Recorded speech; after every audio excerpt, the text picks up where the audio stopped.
Okay, namaskar. Today is Sunday and we are going to study Bhagavad Gita. So we are on the first chapter. We finished first 22 verses or 20 verses. 21. Or 21. Okay, all right. We ended our class with 21. And that's where we saw first verse was spoken by Dhritarashtra. He's asking Sanjay. He wants the Sanjay to give him a report on what's happening. And then Sanjay is telling that blind king Dhritarashtra exactly what is happening there. How Duryodhan has gone to his teacher Dronacharya and how he is talking and what really happened. And for all practical purposes, war has started because the conches and the bugles and the horns, they were all blown. So, but now Arjuna, he is talking to his charioteer, Lord Krishna. He's asking him to bring the chariot in the middle of the two armies. So that's where we ended this class last week. So before we start the next section of this chapter, because this scene has changed a little. Now Arjun has come in the middle of the two armies. So I would like Urmil Chawla, you're all familiar with her. She has been student of the ashram for so long and she has written Bhagavad Gita, translation of Bhagavad Gita in her own words in poetry. So these first 20 verses she's going to recite before I move on to the next section. And it will take only a few minutes. But before Urmil starts, let's do the Gita Dhyana so that we can pay our respect to Bhagavad Gita, to Lord Krishna, to Vyasji who wrote this Bhagavad Gita. So let's recite it together. Om Parthaye Pratibodhitam Bhagavata Narayan Swayam Vyasen Grathitam Puran Munina Madhye Mahabharatam Advait Amritim Varshinim Bhagavati Mashtadashadhyayane Amutvam Anusandhami Bhagavad Gita Bhavadveshine Namo Astute Vyas Vishal Buddhe Full Arvind Ayat Patra Netar येन तव्या भारत तैलपूर्णः प्रज्वलितो ज्ञानमया प्रदीपः प्रपन्न पारिजाताय तोत्र वेत्र एकपानये ज्ञान मुद्राय कृष्णाय गीता अमृत दुहे नमः सर्वोपनिषदो गावो दोगदा गोपाल नंदना पार्थो वत्सा सुधीर भोगता दुग्धम गीता अमृतम महत वसुदेव वसुतम देवम कंस चानूरमर्दनम देवकी परमानंदम कृष्णम वंदे जगत गुरुम भीष्म द्रोण तटा जयद्रथ जला गांधार नीलोत्पला शल्य ग्राहवती कृपेन वहने कर्णेन वेलाकुला अश्वत्थाम विकर्ण घोर मकरा दुर्योधन अवर्तने सो तीर्णा खलु पांडवै रन नदी के वर्तका केशवा पाराशरे वत्सरो जमलम गीता अर्थ गंधोटकम नानाख्यानक केसरम हरि कथा संबोधन अबोधितम लोके सज्जन षटपदय रह पे पिए मानम मुदा भूयाद भारत पंकजम कलिमल प्रध्वंसी न श्रेयसे मूकम करोति वाचालम पंगुम लंघ्यते गिरम यत्कृपातमहं वन्दे परमानंद माधवम यम ब्रह्म वरुण इंद्र रुद्र मरुतः स्तुन्वन्ति दिव्ये स्तवे वेदे सांपद क्रमोपनिषदै गायन्ति यम सामगा ध्यानवस्थि तद्गतेन मनसः पश्यन्ति यम योगिनो यस्यन्तं न विदुसुर असुरगणा देवाय तस्मै नमः. Now I would request Urmilji to recite the first 20 verses of chapter 1. Thank you, Harji. And thank you again for giving me the opportunity. And here we go. And for those of you who have my book, this is the first chapter before all the introductions. And those of you who have not my book, you can go to the ashram and pick up one. Thank you. The first chapter is called Arjun Vishad Yog, meaning the despondency of Arjuna. Kauravas and Pandavas assembled on the battlefield in Kurukshetra to fight a righteous war over the fair share of the kingdom of Hastinapur. Arjuna was one of the leading warriors on the side of Pandavas. Lord Krishna was his charioteer. Sanjay was the minister, charioteer, and war reporter for the blind king Dhritarashtra. He was the disciple of sage Ved Vyas, who granted him the mystical ability of distant vision. With this power, Sanjay could see, hear, and recall the past, present, and the future events. King Dhritarashtra was the father of his 100 sons called the Kauravas. Sitting in the palace of his kingdom, Hastinapur, he was keen to know all that was happening on the battlefield. So he asked Sanjay, "The armies of my sons and Pandu's sons have convened on the holy battlefield Dharamkshetra, ready to fight. Oh Sanjay, what did both the parties say or do just before the war in Kurukshetra?" Sanjay replied, "Your son, King Duryodhan, reviewed the Pandav's army set in military formation and order. Anxious and uneasy, he approached Dronacharya, his military guru, mentor, and teacher. Duryodhan asked Dronacharya to view the Pandav's army and the formation of the battle order, all set by his excellent disciple, son of King Draupadi, Yamuna, the chief commander. Duryodhan recounted the Pandav chief heroes, Bhim and Arjuna, and many other warriors.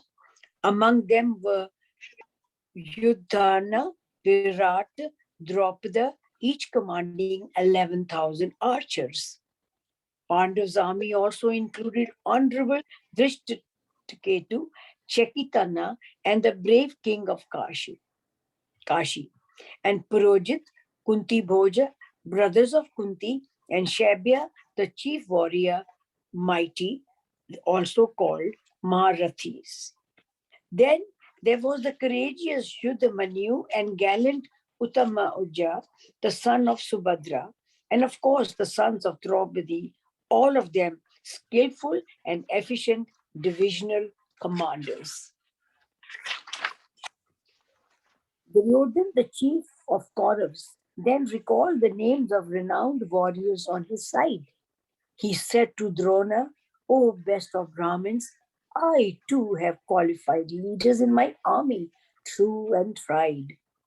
I have you, Drona, and then Bhisham Pitama, Karan, and Kripa, who have always been victorious, and Ashthama, Vikaran, son of Somdat, and Bhurishrava, with fighting records so glorious."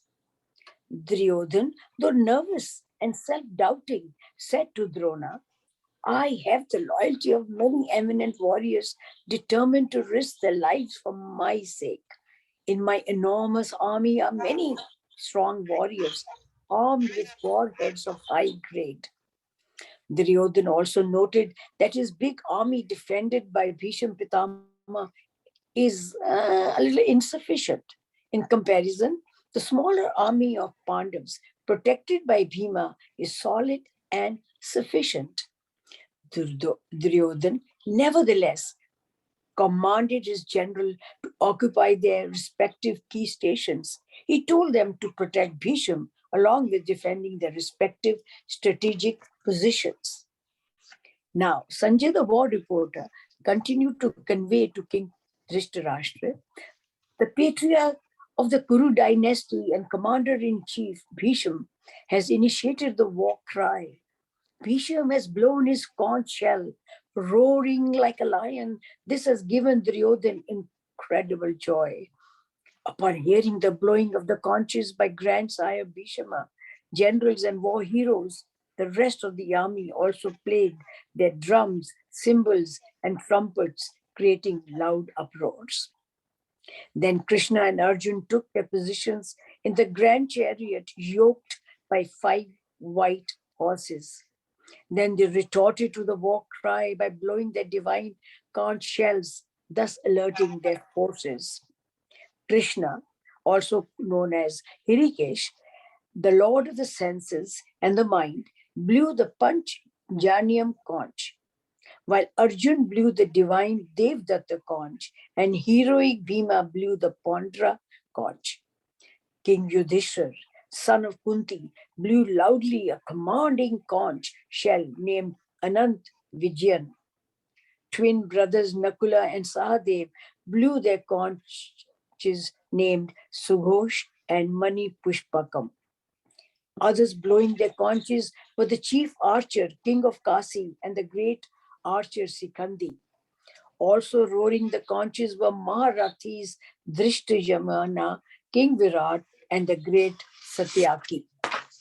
Draupadi, the 5 sons of Draupadi, and the mighty armed Abhimanyu, son of Subhadra, they each blew their conch shell, all set to be fighters. O ruler of the earth, King Dhritarashtra, the turbulent sounds of the Pandavs' large conches, drums, and trumpets caused uproars. They sent shock waves across the sky and the earth and made Kauravs jittery 3 scores. Sanjay kept updating King Dhritarashtra about the battlefield happenings. Arjun, who had an emblem of the monkey Lord Hanuman on the flag of his chariot, looked very far. He raised his bow.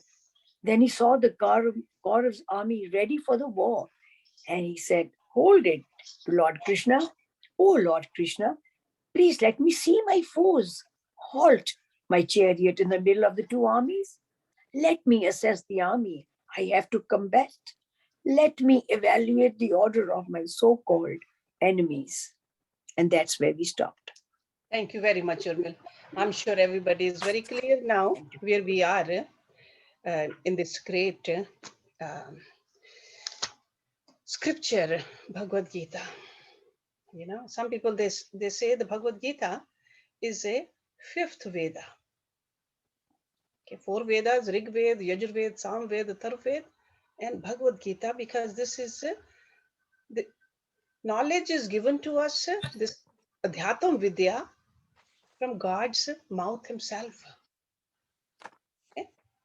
So let's start from the second line of the verse number 21, because that's where Arjun has started to speak. And then verse number 22. So these 3 lines, we are going to look at it together. Sainyo ubhyo madhye ratham sthapye me achyut यावत तान निरीक्षे हम योधु कमान अवस्थितान कै मया सह योद्धव्यम अस्मिन run समुद्र में. Sanya of the armies, ubhyo, both, of both, madhye, in the middle, ratham, chariot, sathapye, place, me means mine, achyut, that is a name for Lord Krishna, achyut, which means never failing, unfailing. So that means a person who never slips, never makes any mistake. Perfect. Achyut. Yavat, while, etan, these, nirikshe, behold. Aham, I, yodhu kaman, desirous to fight. Avasthitan, stand. Ke means with whom. Maya, by me. Saha means together. Yodhavyam, must be fought. Asmin, in this, ran samudra mein, eve of battle, like a great combat. So Arjun said, in the midst of the 2 armies, place my chariot, O Achyut, that I may behold those who stand here desirous of fighting on the eve of this battle. Let me know with whom I must fight. So over here we are hearing Arjun's soldier-like command to his charioteer, to drive and place the vehicle between the two armies so that he might see and recognize the various heroes whom he has to meet and fight in the war. In expressing this kind of a wish and to review the enemy lines, he is showing his daring nature, great courage at this point, and his determination also. So up to this point, we can see that Arjun is like an invincible hero of this war. That's how he was, the greatest of the heroes. So then let's look at next verse, what happens. यो तस्यमानान् अवेक्षेः अहं य एते अत्र समागता धार्तराष्ट्रस्य दुर्बुद्धे युद्धे प्रिये चिकीर्षवः. यो तस्यमानान्, with the object of fighting. Avekshehe, observe. Aham, I. Ya means who. Ete means those. Atra, here.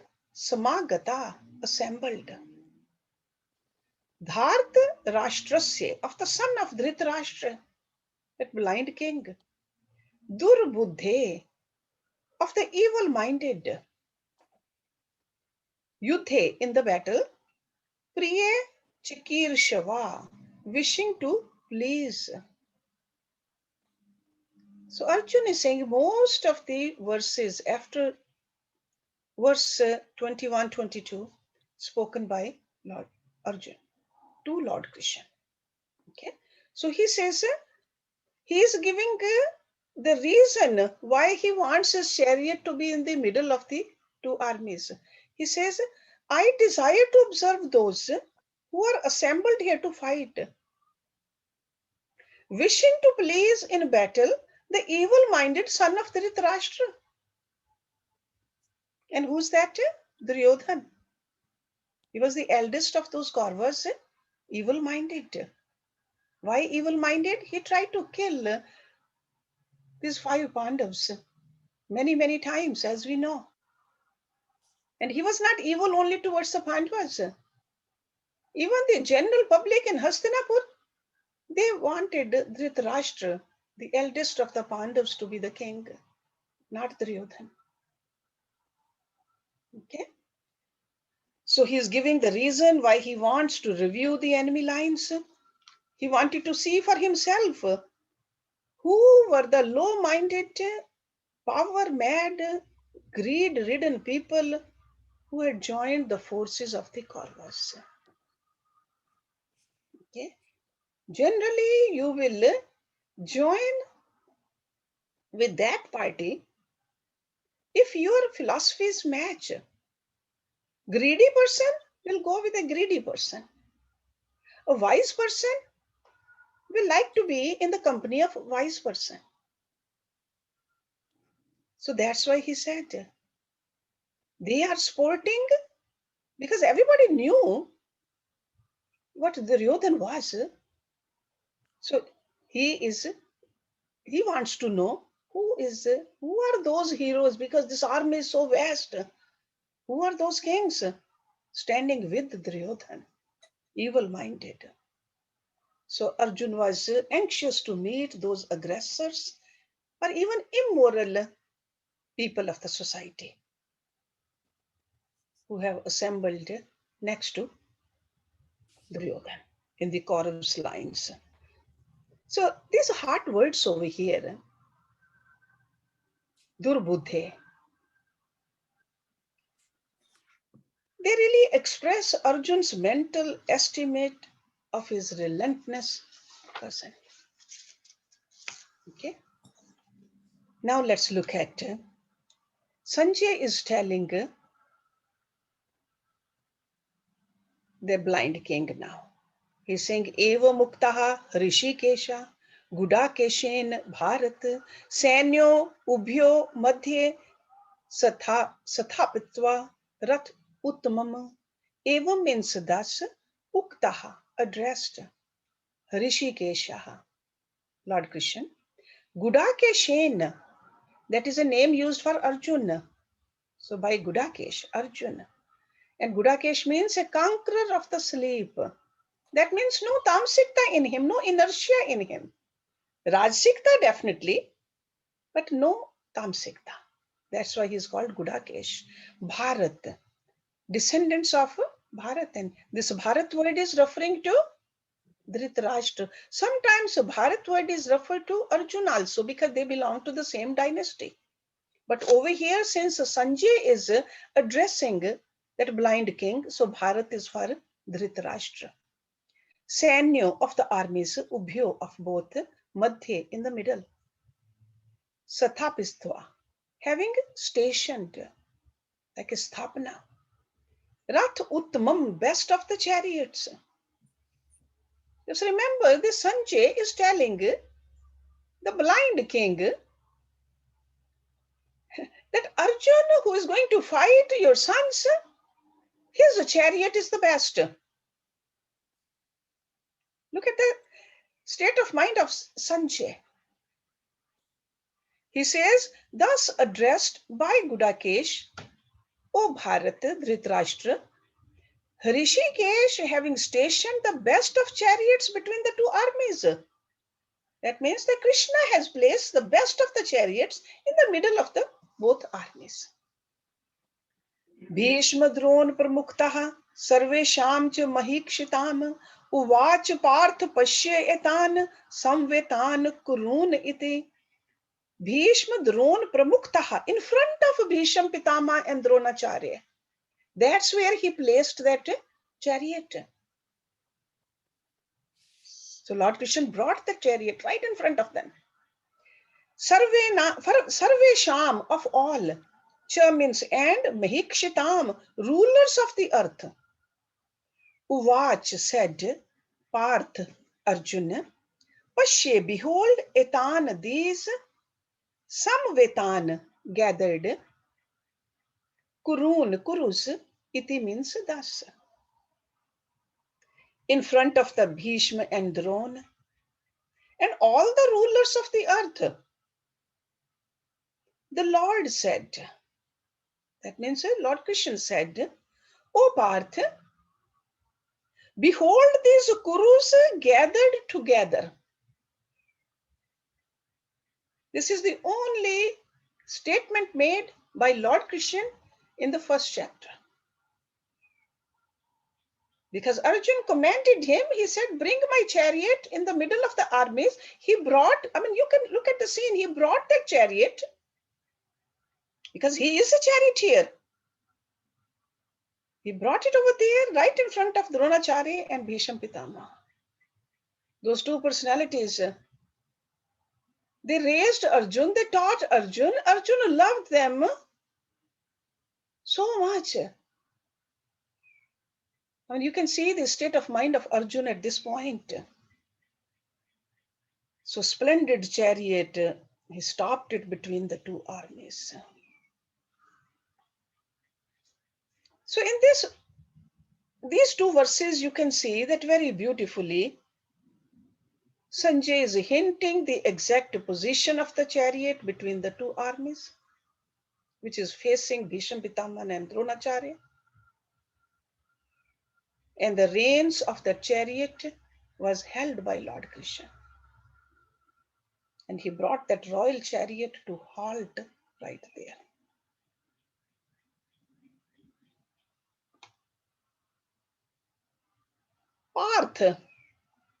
Parth word for Arjuna, I told you about Gudakesh because there's so many names used by each other, for each other.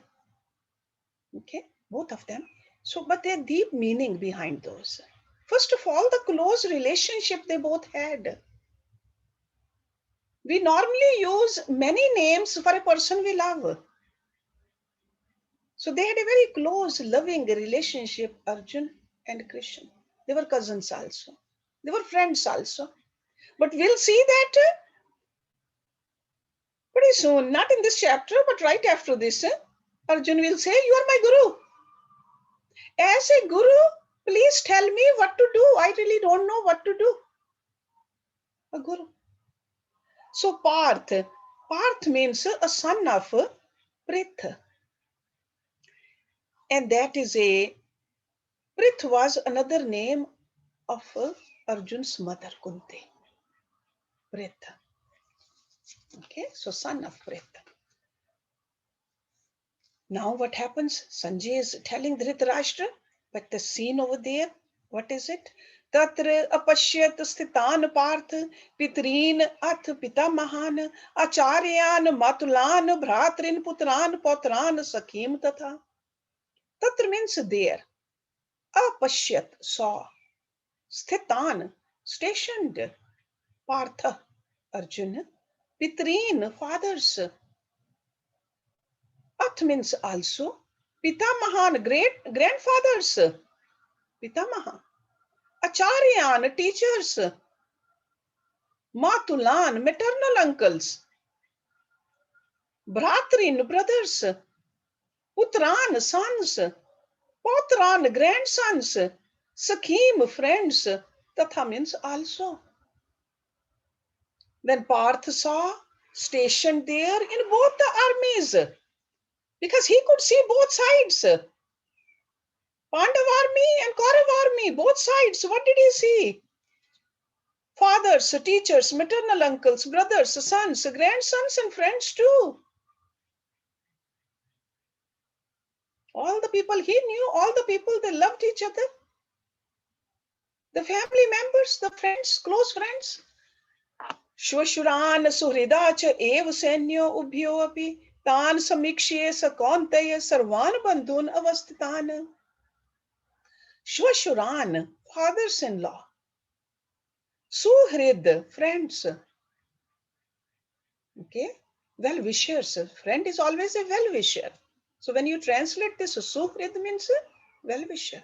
Cha means and, ev means also, senyo in the armies, ubhyo in both, api also. Tan means these, samikshe, having seen. Sa means he, Kantaye, son of Kunti, Sarvan all, Bandhun, relatives, Avasthitan. Like standing in arrayed, stationed there, present there. He saw fathers-in-law and friends also in both the armies. Then the son of Kunti, seeing all these kinsmen standing arrayed, what happened to him? Kripyaha pariya avishtoho vishidan idam abravit. Kripya, by compassion or pity. Pariya, deep, supreme. Avishto, filled or overwhelmed. Vishidan, sorrowfully. Idam means thus, abravit said. Then the son of Kunti, seeing all these kinsmen standing arrayed, spoke sorrowfully, filled with deep pity. So Arjun, after recognizing in his enemy lines and even in his own army, all his kith and kin, near and dear family members, brothers, cousins, teachers, even a grandfather, all his acquaintances and friends. So seeing his fellow Kurus assembled in the enemy ranks, his heart sank. His intellect became confused. His bravery, which we saw earlier, even in Bhagavad Gita, in the previous couple of verses, we saw talking with a commanding voice. It was replaced with a cowardice towards his duty. And his stout-heartedness gave way to soft-heartedness. And that's what pity word is, or the compassion is over here. Kripyaha, paryaha. That is not a warrior's sentiment. So as a warrior, as a man of action, maybe so far he did not fully recognize the extent of sacrifice that society would be called upon to make in order to achieve this ambition which he had. It really hit him.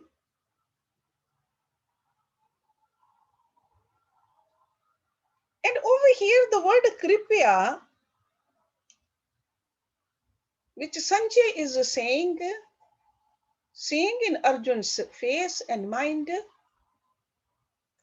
this is not really truly a sattvic word over here. It's almost like a angelic word is being used for his state of mind, which does not belong there actually. Because compassion is it's a positive connotation compassion has. Arjun didn't have that.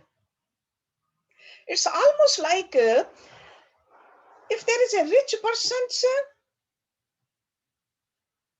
is giving a charity, giving a charity in his name and having a name placed on the wall over there, that is not a charity.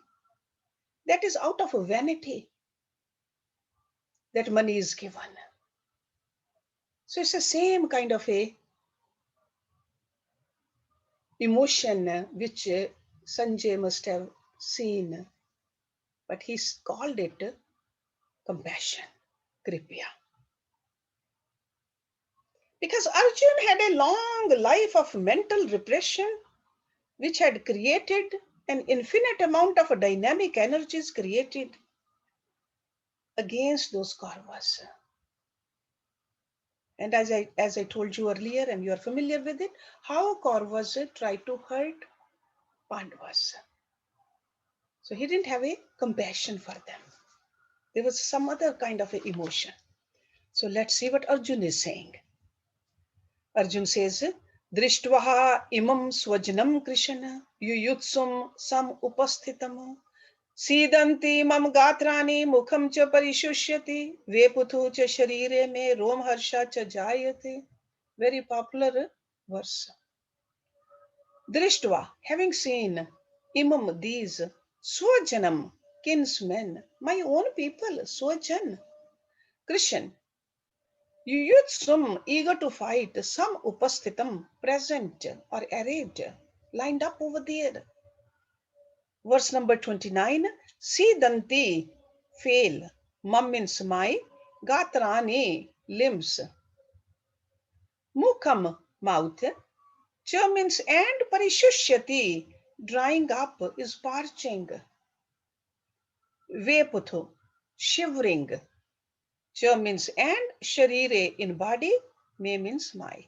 Rom harshaha, hair standing on end like goosebumps. Rom harshaha. Cha means and, jaite means arise. So he says, seeing these, my kinsmen, O Krishna, lined up, eager to fight, my limbs fail, and my mouth is parched, dried up.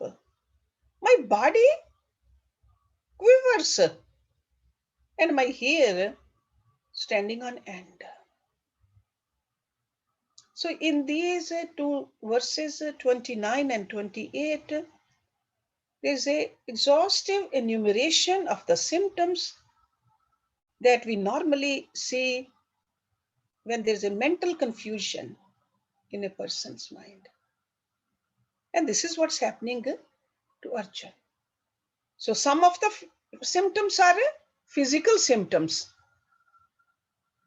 My limbs, they are not behaving. My hand is not, I cannot lift my hand. I cannot keep standing up. So limbs are failing. Mouth is dried up. And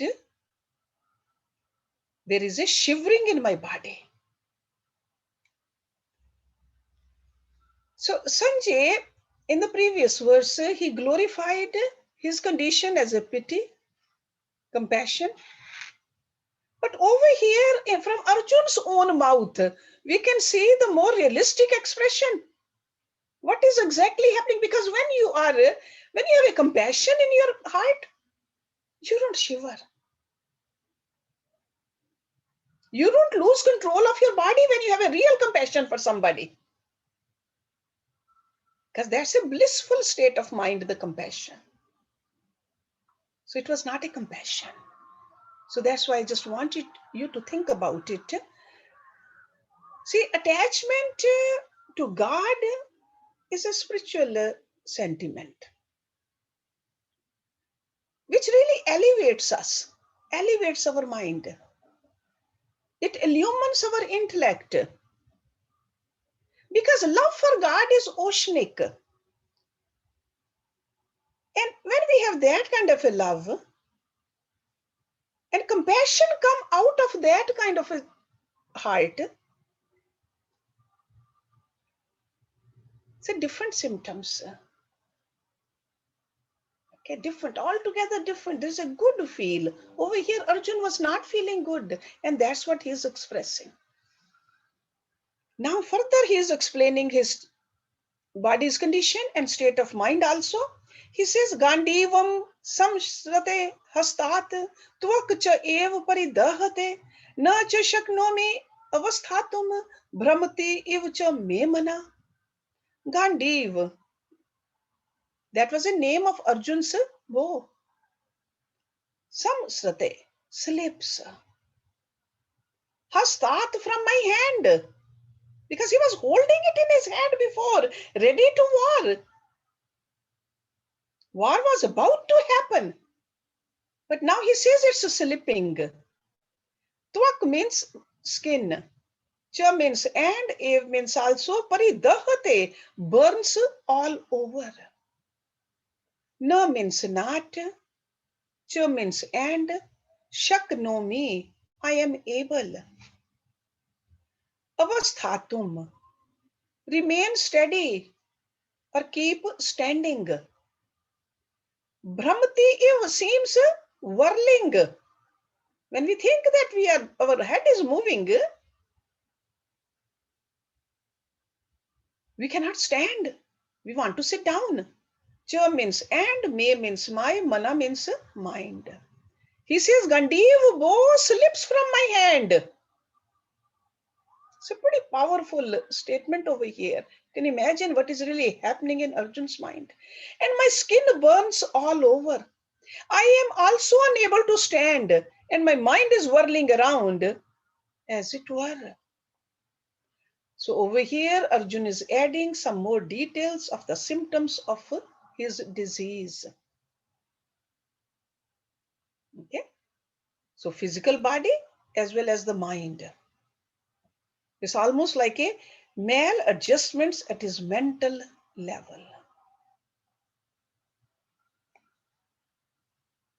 So he has come down to that level where he is accepting and recognizing superstitious omens also. We'll see that in the next verse. So almost like a pretending disastrous failures and imminent consequences. Because as Arjun thought of the consequences of the war, he grew worried and sad. He's just imagining. Let's look at one more. Nimittani cha pashyami, vipritani keshav, na cha shreya anupashyami, hatva swajanam ahave. Nimittani, omens. Cha means and, pashyami, I see. Vipritani, adverse, like a misfortune. Keshav, that is Lord Krishna, killer of the Keshi demon. That's why he's called Keshav. There were several demons. Lord Krishna, when he came into that beautiful human body, he conquered and killed a lot of demons. And Keshi was one of them. So his name was given Keshav also. Na means not, cha means and, Shreya, good. Anupashyame, I foresee or I see. Hatva, killing. Swajanam, our people. Ahave, in battle. He says, and I see adverse omens. See, these are superstitions which make our mind weak. Or from a weaker mind, we think of the superstitions. So I see adverse omens, O Keshav. Nor do I see any good in killing my kinsmen in battle. You're all familiar with the two words, Preyas and Shreyas. Preyas is what is pleasing to us right now. Shreyas is what is good for us in the long run. So he says, I don't see anything good coming out of this battle. So in the state of mental confusion, when his emotions have been totally divorced from his intellect, and his thoughts are just running wild to some unintelligent conclusion. Because sure, nothing good comes out of the war. That's fine. But in the middle of the war, when the war has already started, announcement of the war by blowing of the conches and the bugles has had happened. So now he says, I see bad omens, let's stop it.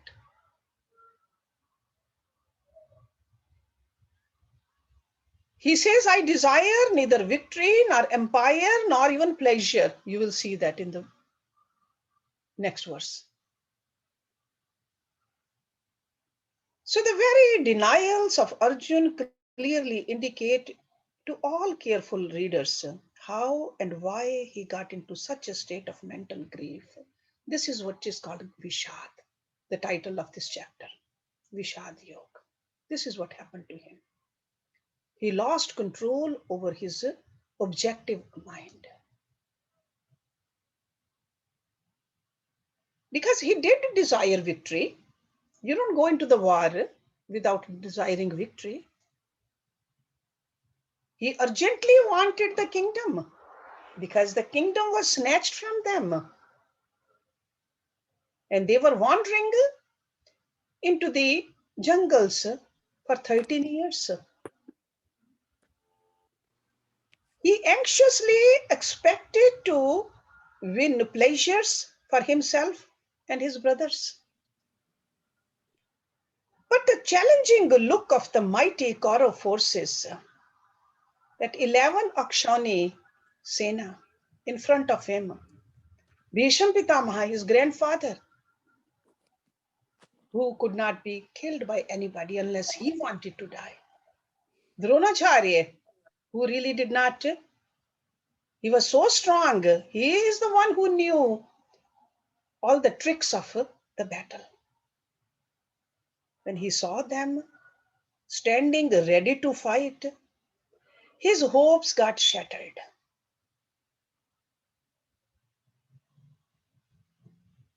Almost his ambition got blasted and his self-confidence got undermined. And he says, I would rather not wage this war. So we'll stop it here. We'll start from verse number 32. Some of these things are mentioned in the future verses. So you can see that with this kind of a description which Sanjay is giving, Rishi Vyas is putting in for Dhritarashtra, and for us now we can read it and we can see what is really happening.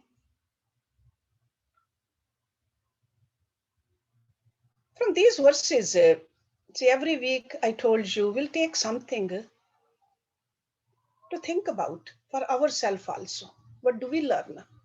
Sure, it happened 5,000 years ago, more than 5,000 years ago to Arjun. But can it happen to us also on a daily basis? And how can it happen? What went into Arjun's mind which took him to this kind of a state of mind? One word which comes to my mind is attachment. Attachment. Attachment to the outcome, attachment to the relatives. Whenever we are attached, we really cannot see what to do and what not to do. And this is what Lord Krishna is going to teach him. Do not get attached. You are supposed to just do your duty. But at this point, Arjun got attached.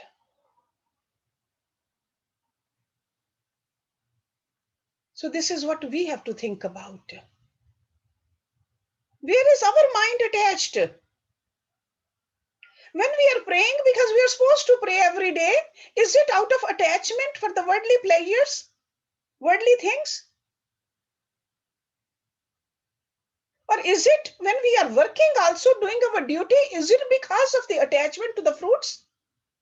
Because attachment does not let us see clearly.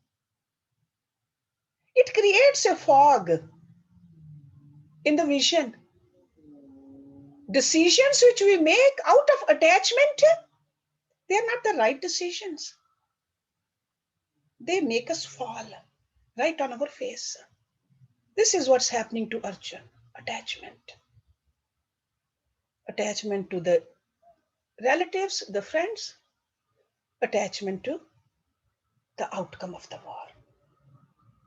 Okay, so as I was saying last time, sure, there are a lot of messages you can take out from here, but this comes to my mind right now.